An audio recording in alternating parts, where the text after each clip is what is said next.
रात रमेश को नींद नहीं आ रही थी। वो बार बार करवट बदल रहा था। काफी देर हो गई थी और रमेश सो ही नहीं पा रहा था।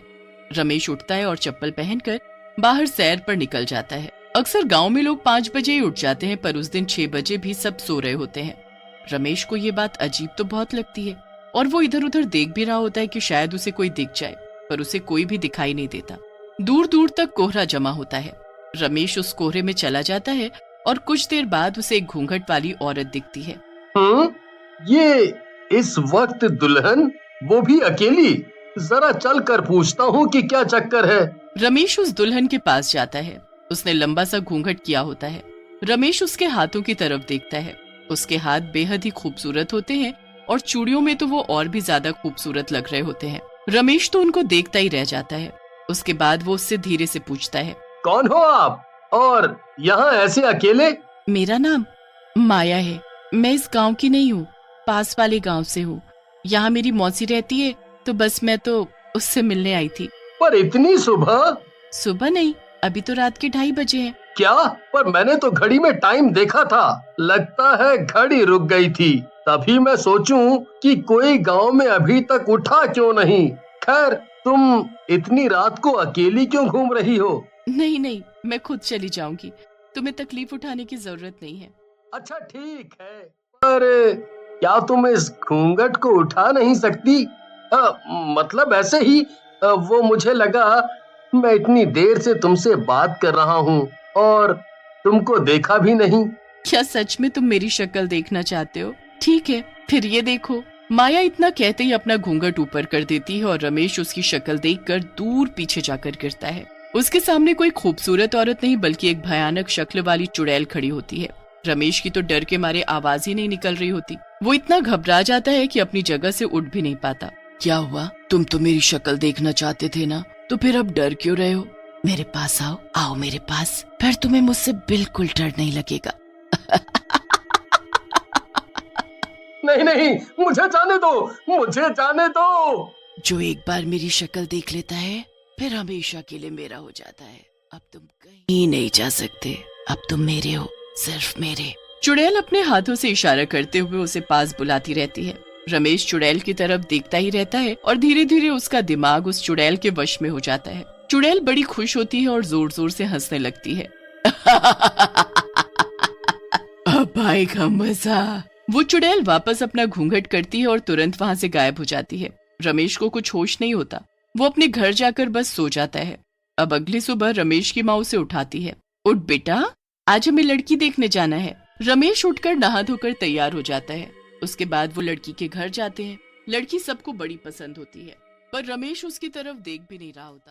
रमेश की माँ उसे कोहनी मार कर लड़की की तरफ देखने का इशारा करती है। अरे लड़की को तो देख, फिर हम तेरा रिश्ता इससे पक्का करें। रमेश का दिमाग अभी भी चुड़ैल के वश में होता है। वो जैसे ही उस लड़की को देखता है उसका गला पकड़ लेता है। सब लोग ये देखकर हैरान हो जाते हैं और उस लड़की को रमेश के हाथों से जैसे तैसे छुड़ाते हैं। ये क्या हरकत की है तूने? मैं सारी लड़कियों को मार डालूंगा, जो भी मेरे सामने आएगी सबको मार डालूंगा।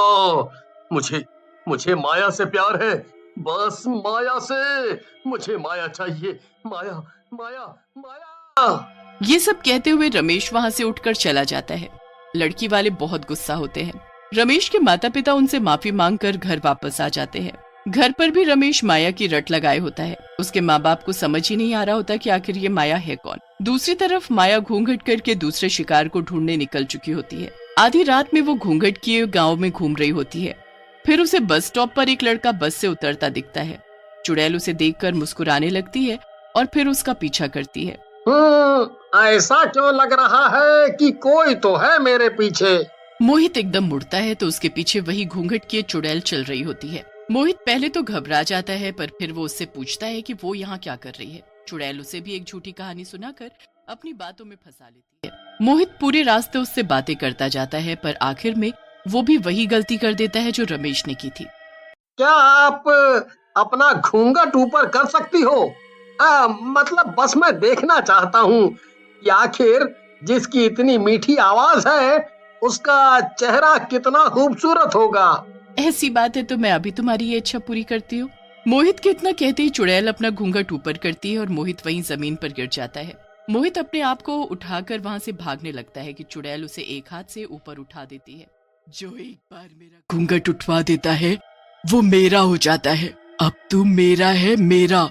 देख मेरी आंखों में, देख। मोहित चुड़ैल की आंखों में देखता है तो उसे कुछ होने लगता है। वो भी चुड़ैल के वश में हो जाता है। चुड़ैल उसे ऐसे ही वापस जमीन में पटक देती है। उसके बाद वो जोर जोर से हंसती है और अपना घूंघट करके चल देती है। मोहित अपने होश में नहीं होता और उठकर सीधा अपने घर की ओर चल देता है। ये सब कुछ दूर खड़ी शीतल देख रही होती है। शीतल मोहित की पड़ोसन होती है जो देर रात किसी जागरण से वापस आ रही होती है। ये सब मैं क्या देख रही हूँ? हमारे गांव में चुड़ैल है, वो भी घूंघट वाली चुड़ैल। मुझे इसके बारे में कल ही गांव वालों को बताना होगा। अगले ही दिन शीतल बहुत बीमार पड़ जाती है और उसे कुछ होश ही नहीं होता। शीतल जितने दिनों में ठीक होती है उतने दिनों में वो चुड़ैल जाने कितने लोगों को अपने काबू में कर चुकी होती है। जिस दिन शीतल को होश आता है वो जल्दी से उठकर बाहर जाती है। सामने का नजारा देख उसके होश उड़ जाते हैं। कुछ लड़के और आदमी औरतों का गला दबा रहे होते हैं। ये सब क्या हो रहा है? मुझे सबको बचाना होगा। अरे बेटी, कहाँ मौत के मुंह में जा रही है? पर ये सब हो क्या रहा है हमारे गांव में? पता नहीं हमारे गांव के मर्दों को क्या हो गया है। वो बस किसी भी औरत को देखते हैं तो गुस्से में आकर उसकी जान लेने पर उतारू हो जाते हैं। यहाँ तक कि मेरे बेटे ने कुछ दिन पहले एक लड़की जिसे हम शादी के लिए देखने गए थे उस पर ही हमला कर दिया। उसके बाद वो मोहित है ना, उसने गांव की एक लड़की का गला दबा दिया। वो तो अच्छा हुआ उसकी माँ सही वक्त पर आ गई और उसे बचा लिया। बहन बेटी को छोड़ ये मर्द किसी भी औरत को मारने पर उतारू हैं।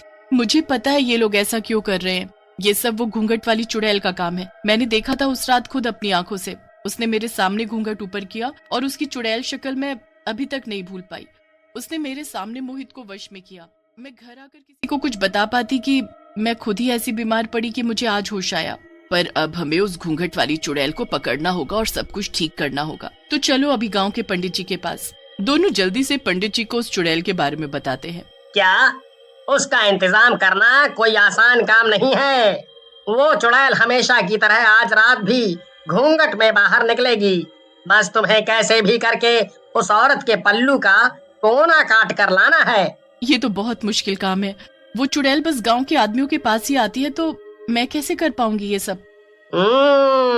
तभी तो कहा था कि मुश्किल काम है। पर अगर गांव को उस घूंघट वाली चुड़ैल से बचाना है तो ये तो करना ही पड़ेगा। शीतल और रमेश की माँ घर आ जाती हैं। शाम तक इसी के बारे में सोच सोच कर उनका सर दर्द हो जाता है, पर उन्हें कुछ समझ नहीं आता कि आखिर वो किसको भेजे। कोई भी चुड़ैल का नाम सुनकर जाने को तैयार ही नहीं होता। फिर शीतल के दिमाग में एक आइडिया आता है। वो रमेश के कपड़े पहनकर और अपने सर पर पगड़ी बांधकर और नकली मूछें लगाकर लड़का बन जाती है और निकल जाती है। आधी रात को उस घूंघट वाली चुड़ैल की तलाश में। डर तो उसे बहुत लग रहा होता है, पर वो हिम्मत करके चलती जाती है। काफी देर बाद उसे वो घूंघट वाली चुड़ैल मिल जाती है। वो शीतल के पास आकर उससे बातें करने लगती है। मेरा नाम हरिया है। मेरे पेट में दर्द हो रहा था तो बस मैं टहलने निकला था। अच्छा, तो मैं कुछ मदद करूं? नहीं नहीं नहीं, अब तो ठीक है। चुड़ैल काफी देर तक शीतल को हरिया समझ उससे बातें करती रहती है। शीतल की नजर चुड़ैल के पल्लू पर होती है जिसे उसको काटना होता है, पर उसे समझ ही नहीं आ रहा होता कि वो ये काम कैसे करे। तुम पहले ऐसे आदमी हो जिसने अभी तक मेरी शक्ल देखने को नहीं बोला।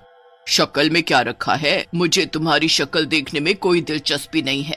शीतल बहुत डर जाती है। चुड़ैल उसे अपनी शक्ल दिखा दे उससे पहले वो अपना पैर अड़ाकर उसे गिरा देती है। आह, ये क्या किया तुमने? मुझे गिरा दिया। चुड़ैल का घूंघट उसके चेहरे से हट जाता है, पर उससे पहले शीतल उसका पल्लू का टुकड़ा काट चुकी होती है। शीतल जल्दी से वहां से भागती है। तभी उसकी पगड़ी गिर जाती है और उसके बाल खुल जाते हैं। मतलब तू लड़का नहीं लड़की है? तूने मुझे पागल बनाया। तेरी ये हिम्मत, मैं तुझे जिंदा नहीं छोड़ूंगी। तू मेरा कुछ नहीं बिगाड़ सकती। तेरा पल्लू का ये टुकड़ा मेरे पास है। अब तू मेरी कैद में है हमेशा हमेशा के लिए। नहीं नहीं नहीं, ऐसा नहीं हो सकता। ऐसा ही है। अब तेरा ये गंदा जादू खत्म। शीतल उस टुकड़े को ले जाकर पंडित जी को दे देती है, जिससे वो गांव के सभी आदमियों को ठीक करता है और फिर उस टुकड़े को एक मटके में बंद करके जमीन में गाड़ देता है। उसके बाद वो चुड़ैल कभी किसी को नहीं दिखती।